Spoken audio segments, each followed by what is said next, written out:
ডিমের দো পেঁয়াজা করবো, তাই পেঁয়াজটা আর কি ব্রাউন করে নিলাম। এই যে ডিম সিদ্ধ করে রাখলাম, আর মশলা তো কাঁচামরিচ। এখন পেঁয়াজটা ব্রাউন হয়ে গেছে, তো মশলা একটু দিয়ে দেবো। সামান্য পানি দিয়ে আমি এটাকে কষা নিই।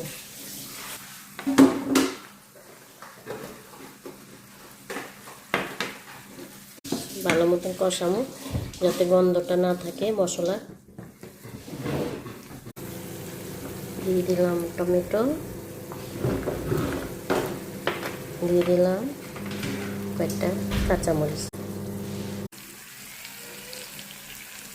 ডিম দিয়ে দিলাম।